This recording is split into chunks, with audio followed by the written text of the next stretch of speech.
Hi everyone, in front of me I've got OPPO A80 and let me share with you how to allow unknown sources on this device. So let's start with opening the settings, and here we have to scroll and find security and privacy. Then let's scroll down again to localize more security and privacy. Scroll again and enter installation sources.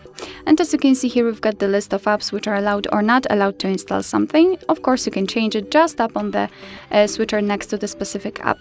Your device will ask you if you really want to do it, because you're doing it on your own responsibility. Some third-party apps aren't verified by the developer, so you may put your data and actually whole device at risk. So remember about that and choose the apps wisely.